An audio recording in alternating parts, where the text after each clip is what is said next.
Hi friends, welcome to our channel. నా పేరు సరస్వతి. మీరంతా ఎలా ఉన్నారు? నేను చాలా బాగున్నాను. అయితే ఈరోజు వీడియోలో విశేషం ఏంటంటే, మా మేనత్త కూతురు కొడుక్కి పెళ్లి జరిగిందండి. అయితే మేము పెళ్ళికి అటెండ్ కాలేదు, రిసెప్షన్కి వచ్చాము. ఇవాళ వ్రతము రిసెప్షన్ రెండు జరుగుతున్నాయి అన్నమాట. నా పక్కన కూర్చుంది మా మేనత్త కూతురు, మా వదిన, మా అక్క వాళ్ళు. వీళ్ళందరూ వాళ్ళ చుట్టాలన్నమాట. మేము వచ్చేసరికి పంతులు గారు వ్రతానికి అన్నీ రెడీ చేశారు. రెడీ చేసే టైంలోనే మేము వచ్చాము. ఇక మేము వచ్చిన తర్వాత మెల్లమెల్లగా ఒక్కొక్కరుగా రావడం స్టార్ట్ అయింది చుట్టాలందరూ. ఇక వ్రతం స్టార్ట్ అయిపోయింది. వ్రతం జరుగుతున్నంతసేపు అందరూ భక్తి శ్రద్ధలతో పంతులు గారు చెప్పే మంత్రాలు, పంతులు గారు చెప్పే కథలు అన్నీ మనం ఎన్నిసార్లు వింటూనే ఉంటాము కూర్చుని. అంటే భక్తి శ్రద్ధలతో వినగలిగితేనే వ్రతం దగ్గర కూర్చోవాలి, లేదంటే కూర్చోకూడదు అనేది నా ఒపీనియన్ అండి. అంటే రథం దగ్గర కూర్చుని చాలామంది ముచ్చట్లు పెడుతుంటారు, అది కరెక్ట్ కాదు. మనం ఒక పని చేస్తున్నప్పుడు ఆ పని మీద శ్రద్ధ ఉంచాలి. అలాగే సత్యనారాయణ స్వామి వ్రతం దగ్గర కూర్చున్నప్పుడు ఎంతో భక్తి శ్రద్ధలతో ఆ కథలు వినాలి, ఆ మంత్రాలు వినాలి. మనము ఇవి రోజు జరుపుకునేవి కావు కదండి. ఇంట్లో పూజ అంటే రోజు చేసుకుంటాం, కానీ ఈ వ్రతం రోజు చేసుకోము కదా, ఎప్పుడో ఒకసారి చేసుకునే పూజలు ఇవి. కాబట్టి చాలా భక్తి శ్రద్ధలతో చేసుకుంటే మంచిది అనేది నా ఒపీనియన్ అండి. ఇక వ్రతం అయిపోయింది, నైవేద్యం కూడా స్వామివారికి సమర్పించారు. ఆ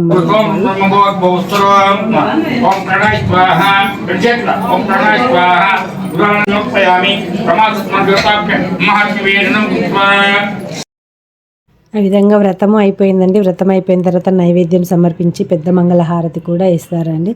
పెద్ద మంగళహారతి ఇచ్చిన తర్వాత అందరికీ తీర్థ ప్రసాదాలు ఇస్తారు. ఆ తర్వాత ఇంకా భోజన కార్యక్రమాలు ఇవన్నీ అయిన తర్వాత రిసెప్షన్ స్టార్ట్ అవుతుంది. అంటే ఊర్లలో కదా, మనకు సిటీలో లాగా నైట్ టైం కాకుండా డే టైమే పెడతారండి. అలా వ్రతము అయిపోగానే రిసెప్షన్ స్టార్ట్ అయిపోతుంది. ఇక ఇక్కడ వ్రతం అయిపోయింది. అందరం కాసేపు ముచ్చట్లు పెట్టుకోవడానికి ఇక్కడ బయట కూర్చున్నాము. ఇదిగోండి, ఇక్కడ మా పెదనాన్న కూతురు, అల్లుడు, ఆ తర్వాత మా పెదనాన్న కొడుకు, మా చిన్నాన్న కొడుకు, ఇక్కడ నేను, మా అక్క, ఇక్కడ అందరు మా ఊరు వాళ్ళు అనమాట. చాలా రోజుల తర్వాత కలిసారు కదా, అందరితో అక్కడ కూర్చొని ముచ్చట్లు వేసుకుంటున్నాం అనమాట. ఎవరెవరు ఎలా ఉన్నారు, ఏమేం చేస్తున్నారని. మా చిన్నాన్న కొడుకు కోడలు అనమాట. ఇక ఇది మా అన్న కూతురు. అంటే మా ఊర్లో మా అన్న వాళ్ళ గృహప్రవేశం అని ఒక వీడియో తీసాను చూడండి, ఆ అన్న వాళ్ళ కూతురు అనమాట ఇది. దీని పేరు వనిత. ఇక రిసెప్షన్ స్టార్ట్ అయిపోయిందండి. ఇక్కడ నేను, మా అక్క, మా కజిన్ అందరం ఉన్నాము. ఇంకా అంటే మా ఫ్యామిలీ మొత్తం ఒక ఫ్రేమ్లో రావాలి అని ట్రై చేసాం, కానీ కొందరు వస్తుంటే ఒకరిని పిలుస్తుంటే ఒకరు ఇలా వస్తుంటే ఒకరు అలా వెళ్ళిపోతున్నారు. సో అందరినీ క్యాప్చర్ చేయలేకపోయాము. కొందరిని మ్యాక్సిమం ఎంత వీలైతే అంతమందిని క్యాప్చర్ చేయడానికి ట్రై చేశాము. ఒక్కొక్కరుగా వచ్చారనమాట. ఇదిగోండి, ఇక్కడ మా అత్తమ్మ కోడలు, నేను, మా అక్క, మా వదిన, మా అందరూ ఉన్నారనమాట. మా మేనత్త కూతుర్లు. ఆల్మోస్ట్ ఇక్కడ అసలు పర్సన్ని మర్చిపోయామండి, అదే పెళ్లి కొడుకు వాళ్ళ అమ్మ. అంటే మా మేనత్త చిన్న కూతురు. మా మేనత్తకి 3 కూతుర్లు, 1 కొడుకు అనమాట. వాళ్ళిద్దరు ఈ ఫ్రేమ్లో మిస్ అయ్యారు.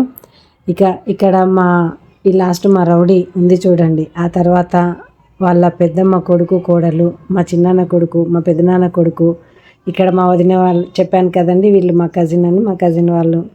ఇలా అందరం కలిసేది చాలా తక్కువ అండి. అంటే ఫంక్షన్స్ అయినా కూడా అందరూ అటెండ్ అవుతారు అంటే లేదు, ఎవరో ఒకరు మిస్ అవుతూనే ఉంటారు కంపల్సరీ, అందరూ అటెండ్ అవ్వరు. అలా ఇక్కడ కూడా చాలామంది మిస్ అయ్యారు. అలా మిస్ అయినా కనీసం వచ్చిన వాళ్ళమన్నా వీడియోస్ తీసుకుందాం, ఫొటోస్ దిగుదామని చెప్పి అందరము ఇలా వీడియోస్ తీసుకున్నాము, ఫొటోస్ దిగాము. ఇలా అందరినీ కలిస్తే ఎంతో హ్యాపీగా ఉంటుంది కదండి. నేనైతే ఇంతకు ముందు ఎక్కువగా ఫంక్షన్స్కి వెళ్ళేదాన్ని కాదు. అంటే పిల్లలు చిన్నగా ఉన్నారని చెప్పి సాకుతో నేను వెళ్ళేదాన్ని కాదు. ఇప్పుడు అంటే పిల్లలు పెద్దవాళ్ళు అయిపోయారు కదా, కొంచెం పిల్లలు కూడా వెళ్ళమ్మా అంటున్నారు. సో నేను కూడా వెళ్తున్నాను. ఇలా వెళ్తుంటే హ్యాపీగా అనిపిస్తుంది. నిజంగా నేను ఇన్ని రోజులు ఎన్ని ఫంక్షన్స్ మిస్ అయ్యానా అనిపిస్తుంది. వీడు మా వదిన వాళ్ళ మన్మడు. ఇంత పెద్ద మన్మడు ఉన్నాడు మా వదినకి, చూడండి. అయినా చిన్నదానిలాగే ఉంటుంది మా పెద్ద వదిన. ఇది మా రౌడీ, మా అన్న కూతురు. అయితే దీన్ని వాళ్ళ గృహప్రవేశం ఫంక్షన్ రోజు తీసుకోలేదని చెప్పి అలిగింది. ఆ రోజు దానిని వీడియో తీసుకోవడం వీలవ్వలేదు. అందుకే ఈరోజు నిన్నే ఎక్కువ తీసుకుంటాను రావే అని చెప్పి వీడియో తీశాను. అది కూడా చాలా హ్యాపీగా వీడియోకి పోజులు ఇస్తుంది. ఇదండి మా వదిన వాళ్ళ కొడుకు పెళ్లి, వ్రతం, రిసెప్షన్ విశేషాలు. వీడియో నచ్చితే లైక్ చేయండి, షేర్ చేయండి.